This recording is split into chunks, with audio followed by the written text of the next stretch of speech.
My name is Charlie Croker. A year ago, me and my team pulled off a score that should have set us all up for good. 260 bricks of gold bullion, freshly minted in Indonesia. It was one last big job for all of us in Venice. Or so we thought. There was one thing we hadn't planned on. One of the team, Steve Bandel, decided he wanted it all. In minutes, the heist of our lives vanished. Steve shot our safecracker, John Bridger, an old pro who was my mentor. Probably more than that. I dragged him out of retirement for this one last big score. He could never resist, and it cost him his life. Steve shot him, left us all for dead, and then took it all. Every last damn shiny brick. But you know what? Good things come to those who wait. A year later, I learned that Steve was in LA and had used some of that gold to payroll a wall of guards around him. He thought he was home free, but we had one advantage. He also thought we were all dead. Oh no, we were nowhere near dead, and it was time to get that gold back. Time to get some payback for the Italian job.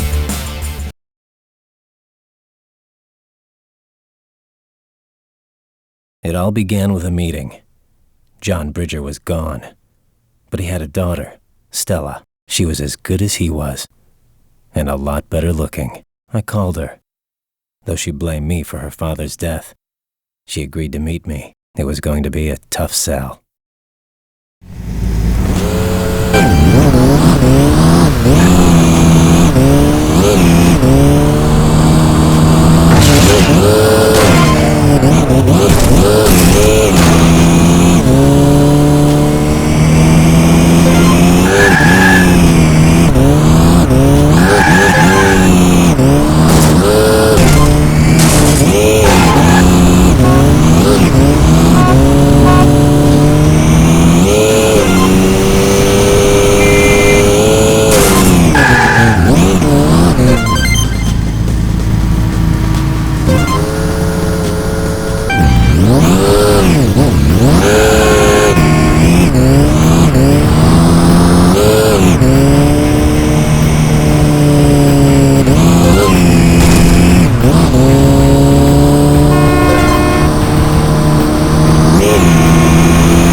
Stella wasn't interested. Not in the gold. But she wanted revenge as much as I did. She agreed to meet the team, all the guys from Venice. No promises from her. But she knew we needed her. The team made their usual good impression. Left Ear, our boom man who never met an explosive he didn't like. The super geek, Lyle, whose skills go way beyond hacking. Oh, and Handsome Rob, our premier wheelman who couldn't stop telling Stella how great he was. As for me, she knew all about me. I'd been stealing since I had baby teeth.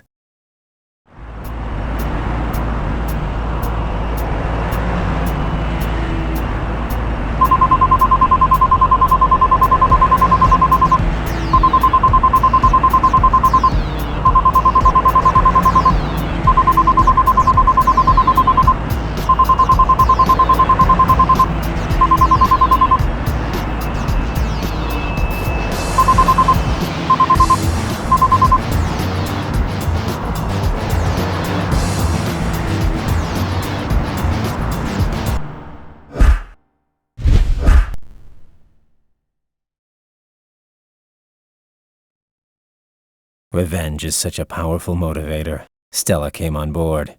My team was set. And the plan? Find Steve, find where he's hiding the gold, and then take it all from him. Easy, huh? But first we needed to get some wheels and fake IDs. Handsome Rob was all over it. He had the IDs waiting for us at Skinny Pete's golf range in the hills. So we had to get there and then rent the wheels. What could go wrong? Stella and I took a nice little ride.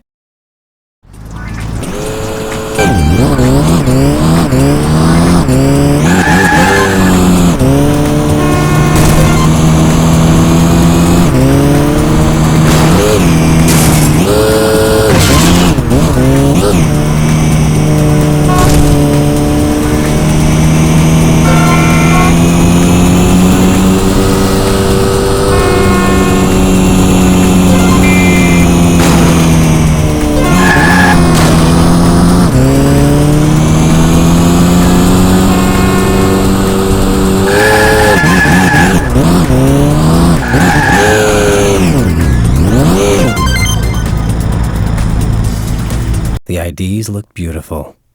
Next, we had to try them out at the rental office.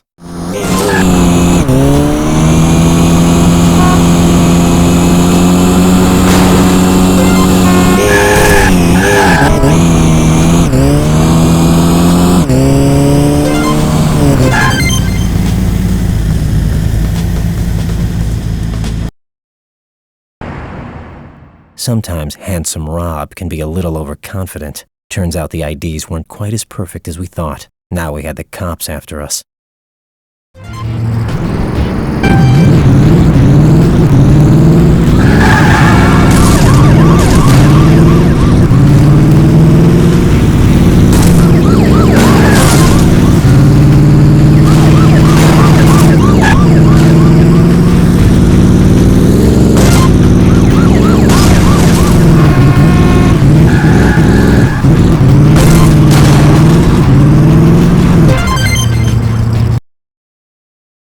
Those cops just didn't want to be shaken.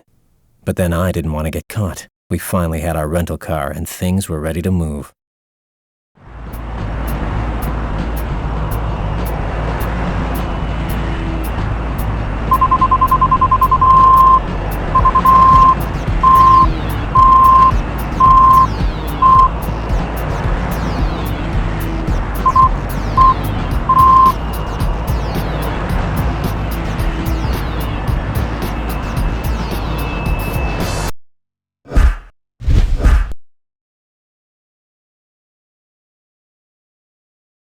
We suspected Steve would be sitting on all the gold in LA where he could watch it.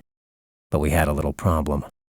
Once we had it, how were we going to get it out of town? We needed fast cars, cars that could cut through the LA traffic, cars that could ride anywhere. We needed Mini Coopers. I sent Handsome Rob and Stella to pick up a pair.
The Mini Coopers worked out just fine. Too bad Rob and Stella brought them back totaled. Still, we learned the Minis could do the job. Now all we needed were new ones.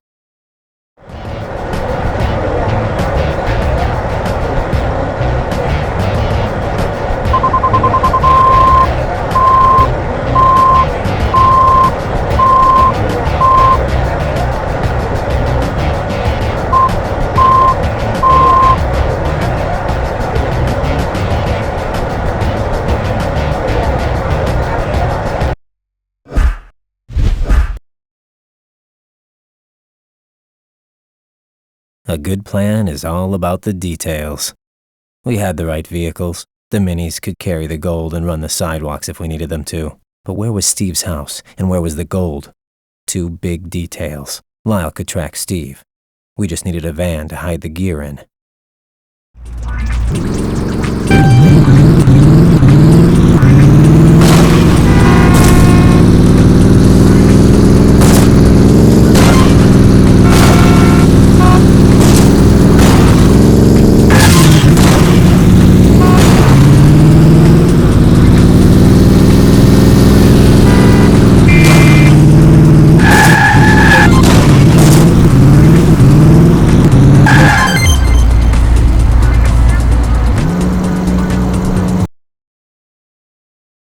Handsome Rob scored the van.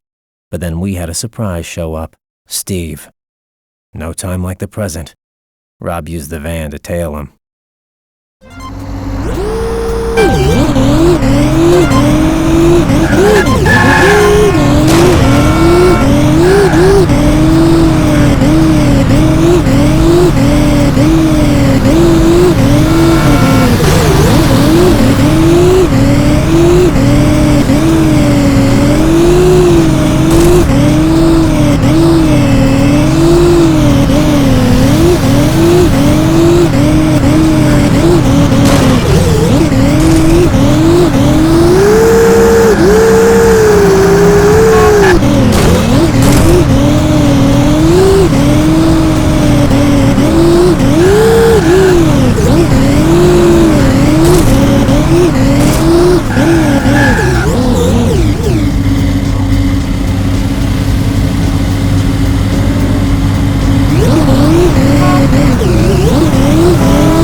Handsome Rob lived up to his billing. He pulled off about as neat a tale as they come. Straight back to Steve's house. Cross off another detail. Now, where the hell in that big joint was the gold? And how would we get it out?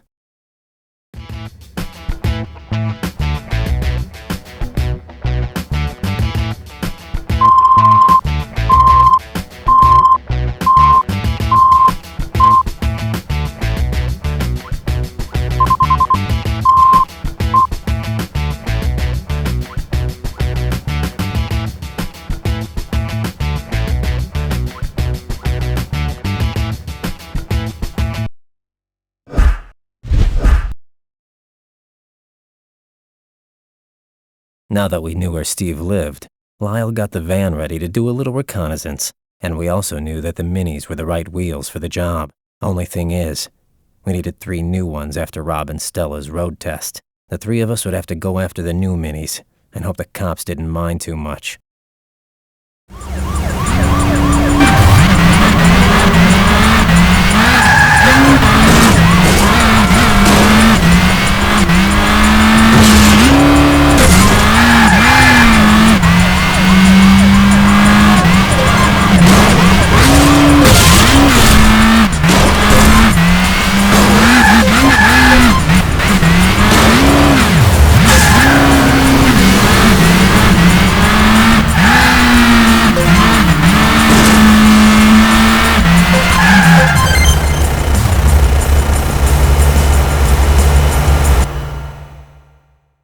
Stella made good on her pickup. 1 mini down, 2 to go.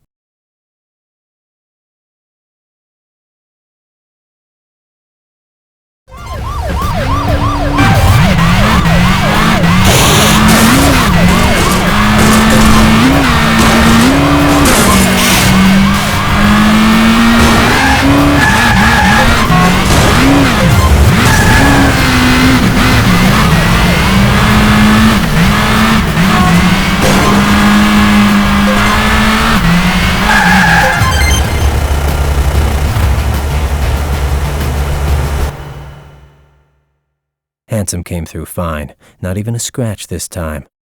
I had to get the last.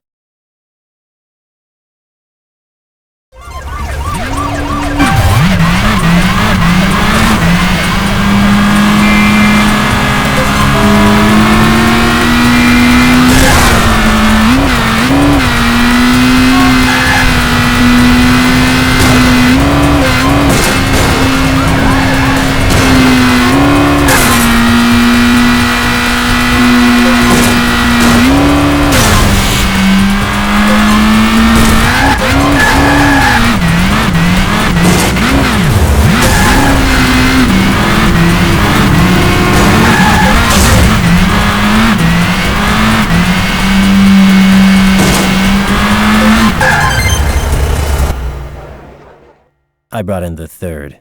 3 Mini Coopers, all ready to roll. But they needed to shed a little weight before they could be used to carry all that gold. We left them in the company of Wrench, our hired mechanic, for a little custom work.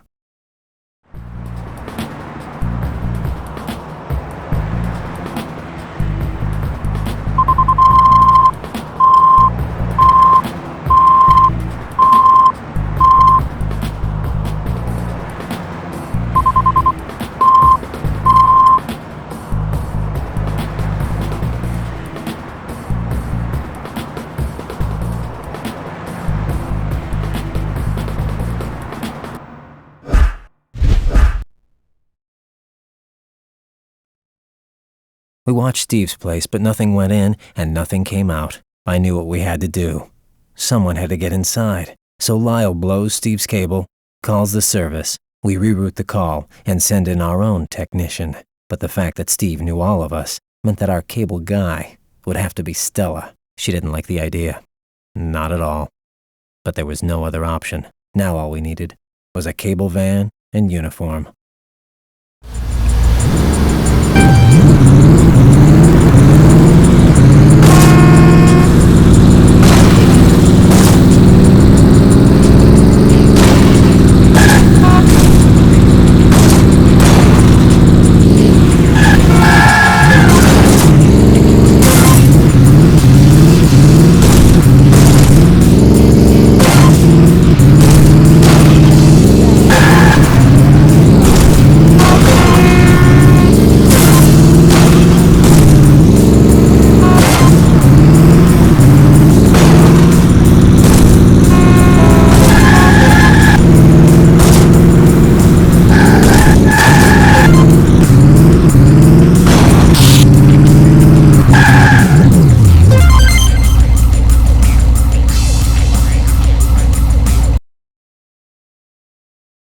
Handsome Rob scored with a cable chick named Becky.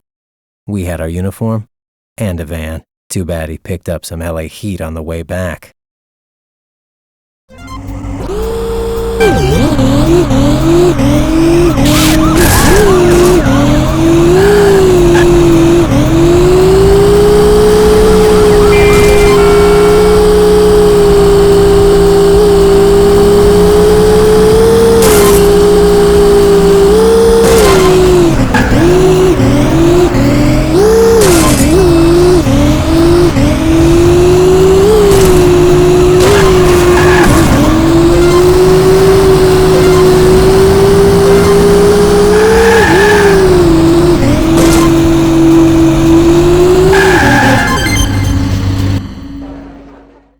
Stella wasn't happy, especially when Steve hit on her, but she did get a look around, and she saw where the gold must be. Locked inside a Worthington 1000. Tough to crack, but not impossible. Supposedly. But to bust in, we needed Steve out. Now lucky Stella got to go out on a date with the guy who killed her father. Sometimes the price of revenge is too high.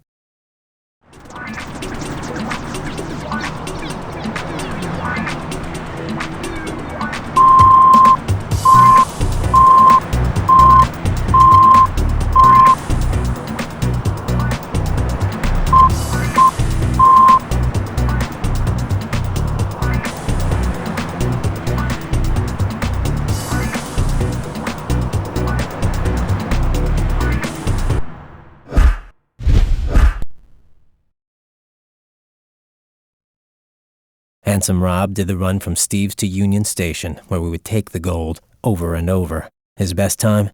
35 minutes top. Way too slow. Lyle said he could fix that. He just had to hack into the traffic control center and make sure that we got green all the way before Steve got back from his date. But first, Lyle needed his laptop, and then he could pay a little visit to the traffic center. We got moving.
Lyle hacked into the center in minutes. A few algorithms later, and the lights flashed green from Steve's all the way to the station. You've got to hand it to him. The kid's a genius. Now we could ride like Rockefeller.